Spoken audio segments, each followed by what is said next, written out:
Hey, what's going on, guys? Here in North Charleston, South Carolina. As I was driving by, I noticed that I was passing where the first place that I lived when I was in Charleston, so I thought I would sit here on the pier for a little while, have some coffee from Waffle House right up the street, and sit here and enjoy the area for just a moment before I kept going. But thought I would do a little tour and show you guys my first place I lived in Charleston, the bachelor pad. So I'm gonna show it to you. This is a pier where I'm at now, and it looks over like a lake. And I thought that was the coolest thing about these places. See, this place right there that I'm showing you is the first place I lived in Charleston. And what it is, if you see those balconies, it's a 3-story townhouse. It's like 3,500 square feet, and I just lived here initially by myself, and I lived in the top one right there. The middle whole area was 3 bedrooms. It was empty. I just went from the bottom area, which is the living room and all that, and I would go up two flights of stairs to the bedroom. Just the upstairs part's like 1,500 square feet, so it's just a huge open room with a balcony and bathroom and closet and stuff like that. Eventually I got some roommates because it got boring, but it was a beautiful, if you look, you can see the water goes under, the townhouse, so it's really cool. So you can just jump off there and swim, or small boat or whatever, but it's a beautiful view to wake up every morning and look out over the water for almost 2 years. It was a lot of fun, and it's just a beautiful area. It's a nice, quiet, secluded area. It's kind of off the beaten path. The interstate's just right there, but you can't tell. So it's a really cool place. Great stories. Actually, I've got a few roommates to move in with me, and one of them used to be on MTV, and his name was Too Loud Nicky. His name was Nicky, but he went by Too Loud Nicky on MTV. He threw the craziest parties.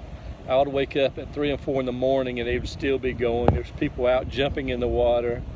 Who knows who would be downstairs in the house. Sometimes I'd find my friends down there. I'm like, what are y'all doing here? But it was crazy time. Eventually I had to say, you guys have to go. It's just too much. Y'all are out partying my bachelor pad, staging me up, so I couldn't do it. So eventually they left, but it was a lot of fun.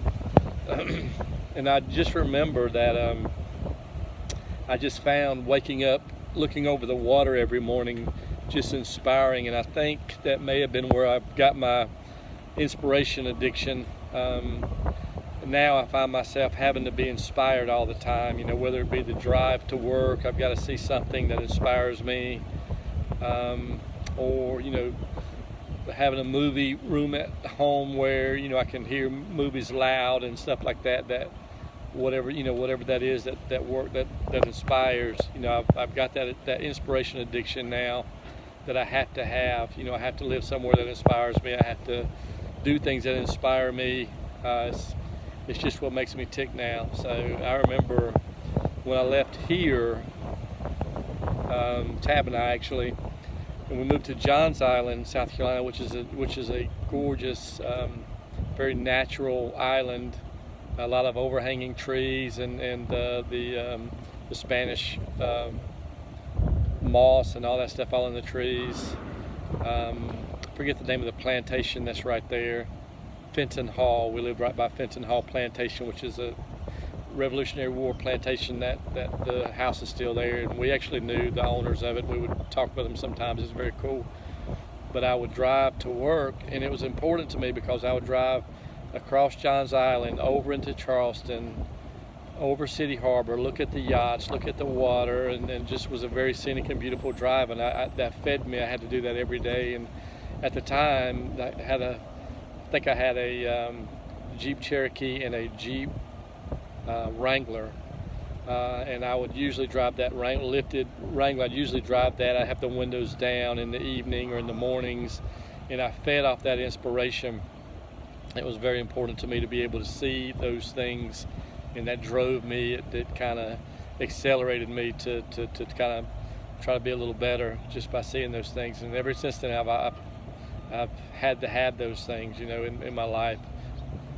So it's very important to me to have that. But I just thought I would introduce you guys to my first dwelling in Charleston, South Carolina. And a lot of memories of those days. And finish my coffee. Black, of course. Y'all know how I roll. I don't put any chick juice in my coffee. Hope everybody's having a great day, and look forward to talking to you soon. Going to have an enjoyable day here in Charleston, relaxing, taking it all in. Get back to work tomorrow for a couple of days, and then go back to Daytona. I hope everybody's well, and we'll chat soon.